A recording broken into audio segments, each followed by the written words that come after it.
El Horizonte Medio es un periodo del desarrollo de las civilizaciones andinas que data del año 650 al año 1000 después de Cristo. Fue en este periodo que las ciudades de Tiahuanaco y Huari alcanzaron su mayor pico de desarrollo. Tiahuanaco estuvo situada en la orilla sur del lago Titicaca. Esta ubicación es importante, pues en esta orilla existieron previamente diversos pueblos y se cree que la arquitectura de estos influyó grandemente en la de Tiahuanaco, que aparentemente asimiló las tradiciones de los pueblos pasados. Esta serie de coincidencias culturales unidas a las creencias religiosas que las inspiraron se conocen con el nombre de tradición Yayamama. Tiahuanaco empezó su consolidación en paralelo a Pucará, lo cual probablemente creó una rivalidad entre ambos. Sin embargo, Pucará terminó sucumbiendo a la influencia de Tiahuanaco, tras consolidarse este como un centro político, económico y religioso de gran importancia.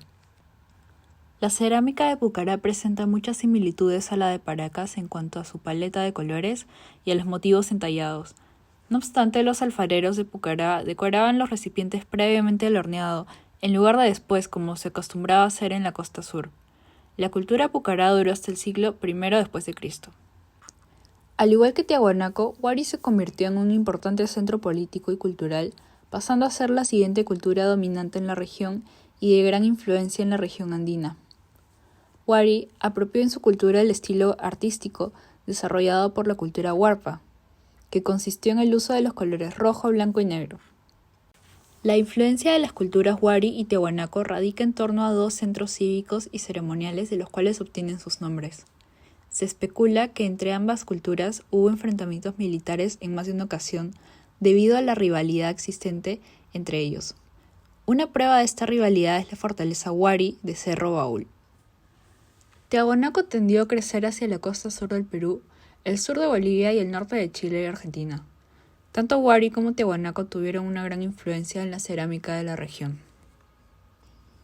Un dato curioso es que los incas situaban sus orígenes en la región del lago Titicaca y los vestigios arqueológicos demuestran que asimilaron numerosas tradiciones tanto de Huari como de Tiahuanaco. Se cree que los orígenes de Tiahuanaco remontan al 100 a.C., pero no sería hasta 4 siglos más tarde que empezó su verdadero desarrollo. Para el 800 después de Cristo, la ciudad situada al este del lago Titicaca tenía 6,5 kilómetros cuadrados de extensión y aproximadamente 30.000 habitantes. Se sabe que los habitantes vivían en núcleos residenciales que rodeaban los principales recintos ceremoniales. Cada uno de ellos estaba rodeado de un muro de adobe y constaba de casas, patios, hornos, silos y lugares de desechos. Se hallaron grandes cantidades de comida, así como excrementos de camellos utilizados como combustible. También se encontró variedad de objetos cerámicos. De estos hallazgos se deduce que los habitantes de la ciudad activamente alojaban y alimentaban a los peregrinos que acudían a las ceremonias en los recintos. Tiahuanaco es muy reconocido por sus impresionantes vistas y uso ingenioso de la arquitectura. Se cree que en sus distintos complejos se crearon escenarios efectistas que tenían la intención de provocar visiones e inspirar temor a los peregrinos. La más grande de sus construcciones es la Gran Acapna. Esta estructura en forma de montaña escalonada de 260 metros de largo por 200 de ancho y 17 de alto encarnaba uno de los grandes símbolos andinos desde el periodo inicial. Este impresionante monumento era una montaña simbólica en la que los sacerdotes y gobernantes de la ciudad aparecían ante los habitantes como encarnaciones de los dioses. La Puerta del Sol de Tiahuanaco es uno de los símbolos más impresionantes y emblemáticos del arte andino. Se trata de una de las numerosas puertas monolíticas de Tiahuanaco. La imagen esculpida de un dios flaqueado de divinidades con alas que se dirigen hacia él resulta de mucho interés para los arqueólogos y el público en general, pues relaciona el espacio arquitectónico con la religión de un modo desconocido hasta la fecha. Se deduce que se trata del dios de las montañas y del mismo Tiahuanaco. Los objetos que sostiene se tratan de una lanza y de flechas. Los rayos que brotan de su cabeza sugieren una relación entre el dios y el sol que sale por encima de las montañas al este.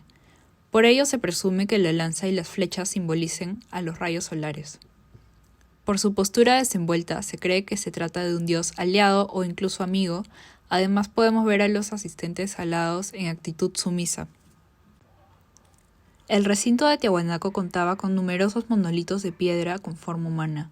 Las estatuas de Tiahuanaco se caracterizan por sus formas macizas y sus grandes dimensiones. La más grande del yacimiento mide 7,3 metros de altura y se conoce con el nombre de Wendell Bennett, en honor a uno de los primeros arqueólogos que trabajó en el recinto.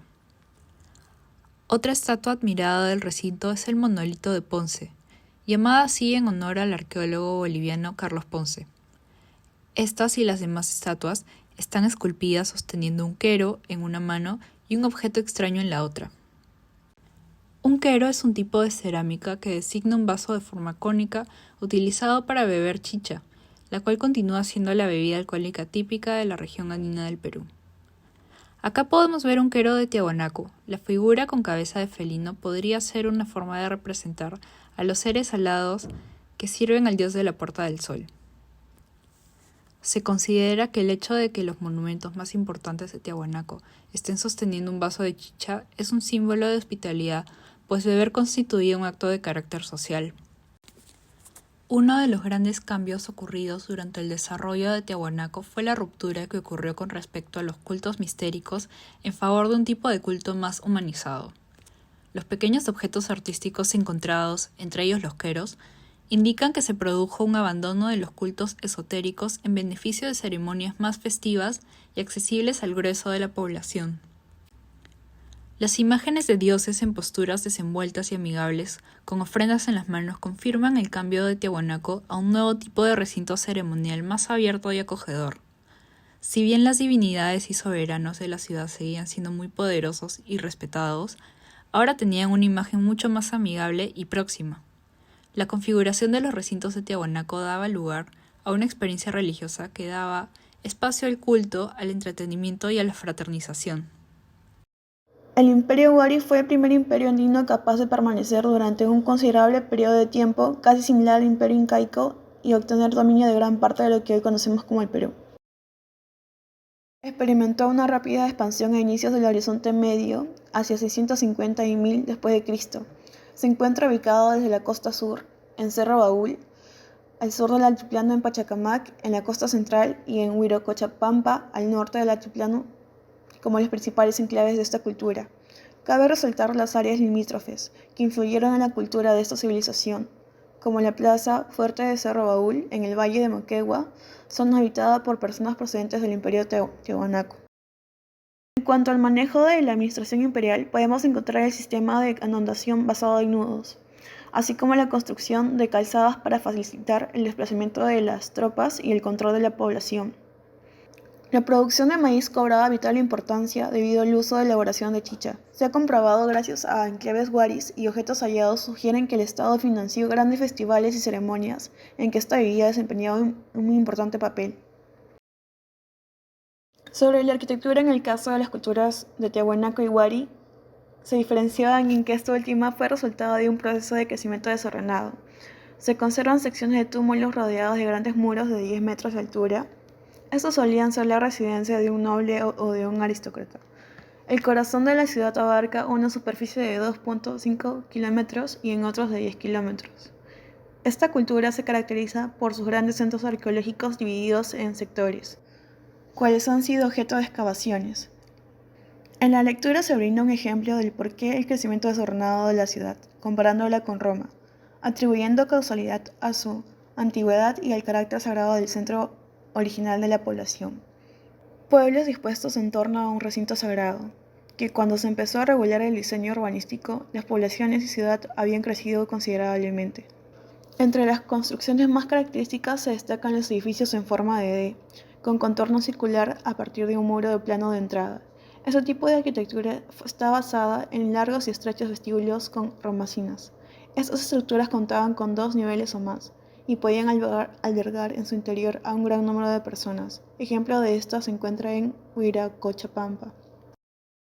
Otra modalidad era la posición celular, que consiste en distribuir el espacio en unidades dispuestas como si se tratase de una cuadrícula. Ejemplos de esta organización arquitectónica se encuentran en Piquillacta. Piquillacta, este yacimiento ubicado en Cusco, posee una planta cuadrangular de aproximadamente 1200 metros de largo, La unidad más grande próxima al centro ocupa alrededor de 1 metro. Y es posible de que se tratase de un patio. Contiene 18 estancias con hornacina, cuadradas y más pequeñas. Sobre estas ruinas se conservan varias plantas, que ampliaban considerablemente el número de actividades residentes de Piquillacta. Sobre las estancias no se precisa cuál fue su función exacta. Es posible que estas fueran almacenes, dormitorios para los soldados, capillas, estancias de un representante imperial o funcionario wari de alto rango. En este caso, debido a estar ubicado junto a un camino, lleva a concluir que tenían usos relacionados a la administración del lugar. En el arte existen similitudes entre los imperios wari y tiahuanaco. En sus expresiones artísticas comparten el policromado en la cerámica, usualmente perfilado en negro. Predominan las figuras humanas sobre los dioses, que suelen aparecer bajo la presencia del dios de la puerta y sus sirvientes. Ambas sociedades están organizadas en torno al poder central, ayudado por un cuerpo de funcionarios que dirigía la religión, la guerra y las ceremonias, basadas en la presencia de mantos y sombreros de 4 picos. En el caso de Wari, esta vestimenta es más representativa. Su elaboración era a base de fibra de camélido, mediante la técnica de rizado. Sus picos, con las mismas borlas, se confeccionaban con las mismas alas del sombrero. Los motivos consisten en formas geométricas de animales y en ocasiones ángeles similares a los que aparecen en la Puerta del Sol del Imperio Tiahuanaco. En cuanto a los mantos, la técnica decorativa de los wari se diferencia del Imperio Tiahuanaco por ser más abstracta y tener una comprensión de un motivo que pareciera más ancho hacia el centro del manto y reducido a la expresión hacia los bordes. Esta mezcla de orden y desorden hace que cada manto sea único y irrepetible. Estos estaban destinados a grandes personalidades. Los mejores mantos se confeccionaron usando entre 10 y 4 kilómetros de hilo de camélido, los cuales demandaban un enorme trabajo de confección y uso de tinte.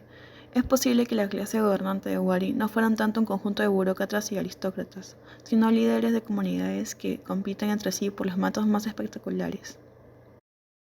La caída de los imperios Tiahuanaco y Wari tuvo una primera fase entre los años 562 hasta 594. Hubo una terrible sequía provocada probablemente por el fenómeno del Niño.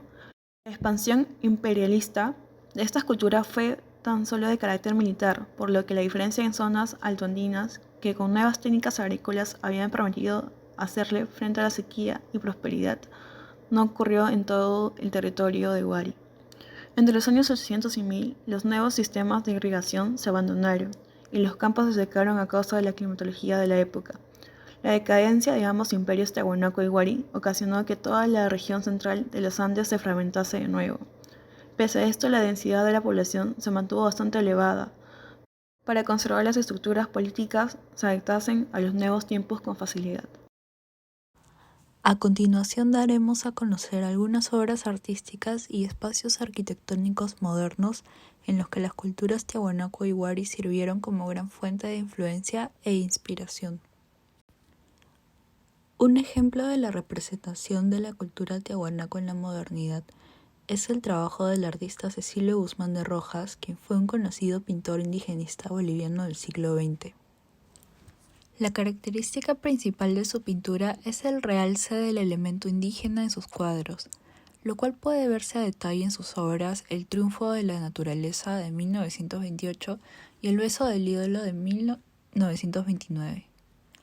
Las obras de Cecilio Guzmán de Rojas son muy conocidas, sin embargo se ha profundizado poco en cuanto a su pensamiento estético. Se sabe que buscó hacer un arte boliviano universal a partir de lo indígena, pero ¿cuál es la especificidad de su propuesta y cómo se relaciona con la cultura, el pensamiento y la geopolítica boliviana?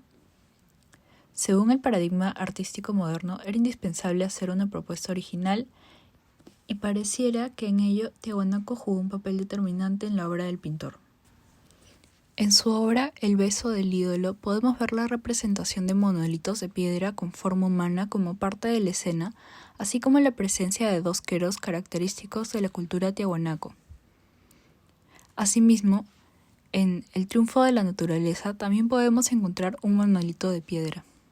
La intención del arte de Guzmán de Rojas coincide, en parte, con la visión de Alfredo Sanguínez en el libro Más fuerte que la tierra, donde el autor relata la legendaria historia de la raza americana a partir de las leyendas que persisten sobre Tiahuanaco en los pueblos aymaras a principios de los años 1930.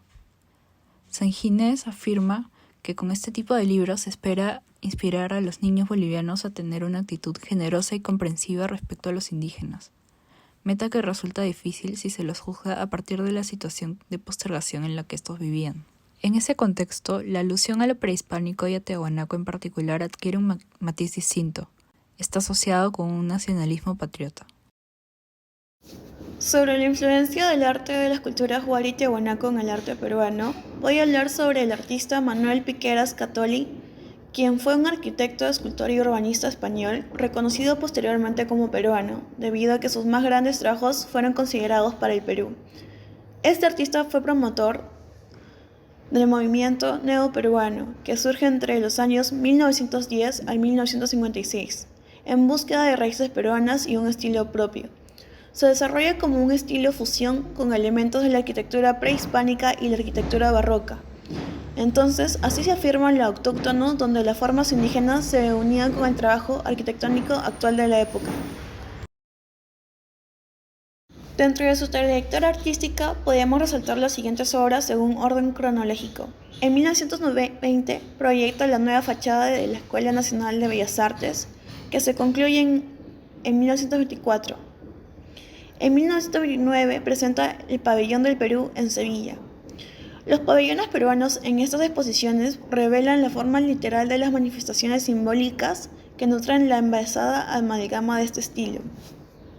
En este pabellón se ordena y combina con sutura los componentes neoclásicos y neocoloniales, en cuanto a los elementos estructurantes de la expresión formal del edificio, a las que se integran ornamentaciones tiahuanaco e inca, además de las coronaciones de Moche o Chimú. Este pabellón contenía 3 salas, siendo la primera una colección de cerámicas prehispánicas, sala de pintura y escultura de artistas peruanos, y salas de minería, auquénidos, agricultura y abonos. En cuanto al frontis de la Escuela Nacional de Bellas Artes, entre los elementos que componen la portada resaltan las figuras antropomorfas y míticas, como el dios Huiracocha, el dios Báculo, cuya cabeza está sostenida por el escudo nacional de nuestro país en lo alto de la entrada de la escuela. Las reminiscencias a la cultura tiahuanaco también están presentes en toda la fachada, aunque especialmente en el frontis. Podemos observar elementos vistos anteriormente en la exposición como el frontis de la portada del sol del Imperio Tiahuanaco, al igual que la figura de seres mitológicos alados con una rodilla doblada y coronas sentadas en sus cabezas avanzando hacia una divinidad central que se encuentran en los frisos del Templo del Sol, pero en el frontis de la escuela lo podemos ver en las puertas. Según García Oraiz, es un juego de simetrías y asimetrías, de énfasis y vacíos contrastantes. Constituye uno de los atractivos de esta original fachada, que se distingue también por el acertado uso de los materiales, el ladrillo y el cuarzo, que constituye a la piedra que lucen sus colores cálidos y sus texturas rugosas.